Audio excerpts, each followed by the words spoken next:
Ferry di sini. Kalian pasti sudah tahu tentang Poco F2 Pro yang cukup mengguncang pasar karena harganya itu sangat affordable, tapi kalian bisa mendapatkan smartphone flagship dengan prosesor terbaru bahkan di tahun ini. Dan pasti kalian langsung pengen buru-buru ke Mi Store terdekat untuk membelinya. Tapi sebelum kalian memilih untuk membeli Poco F2 Pro, mungkin nonton video ini cukup bagus buat kalian untuk mengetahui hal-hal yang perlu kalian ketahui sebelum beli Poco F2 Pro. Apa aja sih hal-hal tersebut? Langsung aja, let's check it out.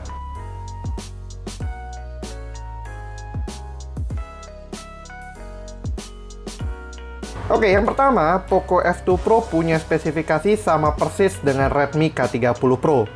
Poco F2 Pro selain dimiliki di bawah brand Poco, sebenarnya juga dimiliki oleh Redmi dengan nama yang berbeda, yaitu Redmi K30 Pro. Spesifikasi yang dimilikinya sama persis, sehingga bisa dibilang ini memang cuma sekedar rebranding saja. Di Indonesia, Redmi K series tidak pernah secara resmi masuk, termasuk K30 series ini. Akan tetapi, dengan masuknya Poco F2 Pro secara resmi, kemungkinan besar strategi pasar di Indonesia memang berbeda, yaitu mendatangkan versi non-Redmi untuk flagship, dan non-Poco untuk mid-range. Contohnya seperti Poco M2 Pro yang merupakan rebranding dari Redmi Note 9 Pro yang juga dirilis belum lama ini. Spesifikasi yang diusungnya tergolong flagship kelas atas dengan menggunakan SoC flagship dari Qualcomm yaitu Snapdragon 865 dengan modem 5G-nya, RAM LPDDR5, dan juga memori penyimpanan hingga 256GB UFS 3.0. Jika kalian penasaran dengan Poco lainnya, kita sebelumnya sudah pernah mengulas tentang Redmi K30 5G yang kemudian ternyata di rebranding menjadi Poco X2. Dan kalian bisa tonton videonya dengan mengklik card di atas. Hal kedua, yaitu adanya 3 opsi warna di Indonesia. Secara resmi, Poco F2 Pro sebenarnya memiliki total 4 warna. Namun di Indonesia hanya ada 3 yang dihadirkan, yaitu warna hijau, ungu, dan juga yang gue pegang ini adalah warna cyber grey. Yang hilang adalah warna putih. Ketiga warna tersebut juga tersedia untuk kedua setting memori dengan RAM 6GB dan 128GB storage, ataupun RAM 8GB dengan 256GB storage-nya. Jadi, apapun warna favorit kalian, pilihan kalian tetap tersedia untuk susunan memori yang manapun. Poin ketiga, Poco F2 Pro memiliki 4 kamera yang cukup versatile. Kamera yang dimiliki Poco F2 Pro tergolong cukup lengkap. Mulai dari sensor 64MP sebagai lensa utamanya, 13MP ultra wide 118 derajat, telemakro 5MP, dan juga 2MP sensor kedalaman. 3 lensa utama berfungsi dengan sangat baik dan versatile dengan keunggulannya masing-masing, seperti sensor 64MP yang mampu menangkap semua detail hingga 5 kali lebih kita zoom, lensa ultra wide yang lega banget untuk menangkap landscape yang luas, serta lensa telemakro yang merupakan pertama pada jenis kamera makro di mobile. Serta lensa telemakro yang merupakan pertama pada jenisnya untuk lensa makro di sebuah smartphone. Spesifik untuk lensa telemakronya, lensa ini akan mempermudah kita untuk menangkap gambar makro menggunakan lensa yang lebih mudah ini.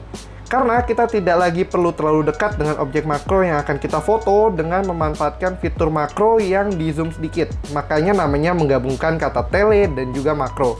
Ini adalah sebuah perbandingan antara Poco F2 Pro punya tele makro dengan Redmi Note 9 Pro punya makro. Kalian bisa lihat di sini jaraknya agak berbeda, di mana Poco F2 Pro memiliki jarak yang cukup jauh, sedangkan Redmi Note 9 Pro kita perlu mendekat. Dan ini adalah hasilnya.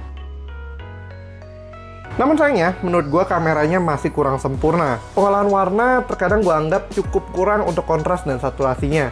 Sedangkan untuk ultrawide-nya tidak sebaik kompetitor lainnya. Warna yang dihasilkan dari ultrawide-nya cukup dull atau biasa saja. Ini mungkin juga karena gue belum terbiasa dengan kameranya, namun kalau gue boleh membandingkan dengan Mi 10, saudara dekatnya, Mi 10 memiliki kontras dan saturasi yang terasa lebih baik. Namun demikian, ini bukan berarti kamera Poco F2 Pro jelek, namun hanya butuh post-processing saja yang lebih baik.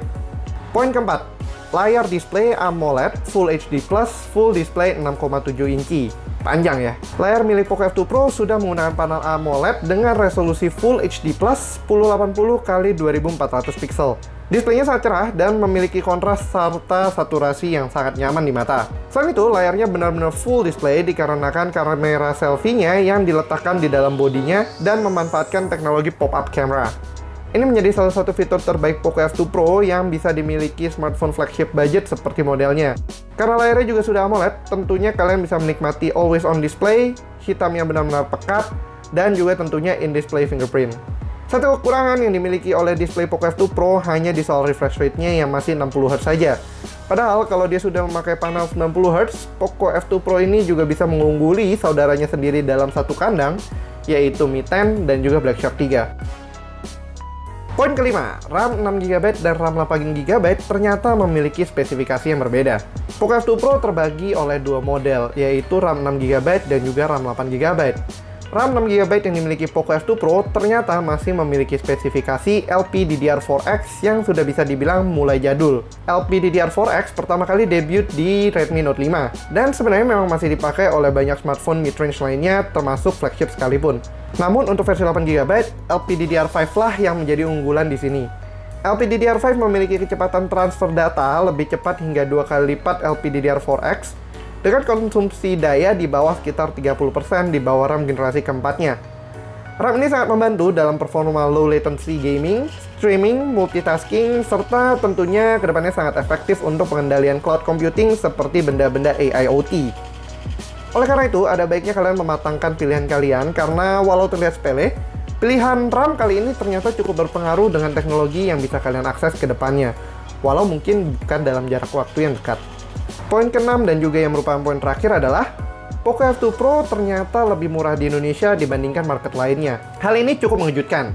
Di pasar luar, Poco F2 Pro memiliki harga sekitar $499 ataupun euro untuk RAM 6GB dan storage 128GB, serta $599 atau euro untuk yang 8256. Kedua angka tersebut jika ditranslate masing-masing menjadi berada di kisaran 8 juta rupiah untuk yang 6128 dan 9 hingga 10 juta rupiah untuk 8256. Namun khusus untuk di pasar Indonesia, lagi-lagi Poco Indonesia meletakkan harga Poco F2 Pro jauh lebih murah dengan harga 6,999 juta untuk 6128 dan 7,999 juta untuk 8256. Kedua harga tersebut termasuk sangat wow, mengingat SoC atau prosesor yang digunakan si Poco F2 Pro ini berada di kelasan flagship, yaitu Snapdragon dengan kepala 8. Modem 5G juga sudah tersedia, dan spesial untuk RAM 8GB, Poco F2 Pro sudah memakai LPDDR5 yang memiliki kecepatan lebih baik dan juga memiliki konsumsi daya lebih rendah. Padahal, cost production LPDDR5 itu jauh lebih mahal daripada LPDDR4X. Ini membuat Poco F2 Pro menjadi best value smartphone pada tahun 2020 untuk saat ini di Indonesia. Karena memang belum ada perangkat yang setara dengan Poco F2 Pro, baik di soal spesifikasi maupun harganya. Nah, itu tadi adalah poin-poin penting yang perlu kalian ketahui sebelum membeli Poco F2 Pro nih, Guiples. Gimana? Apakah kalian langsung fix beli Poco F2 Pro? Atau malah memilih saudara lainnya dari merek Xiaomi juga? Atau mungkin malah tetap berpaling ke brand lain? Tuliskan pendapat kalian di kolom komentar ya, Guiples. Oke, kalau gitu gue sudahi dulu video kali ini. Dan kalau kalian merasa terbantu dengan videonya, jangan lupa untuk klik tombol like, subscribe ke channel kita, serta aktifkan lonceng notifikasi biar kalian gak ketinggalan update video kita berikutnya. Thanks for watching, and as always, stay safe, stay healthy, and have a nice day. Very signing out. Bye-bye.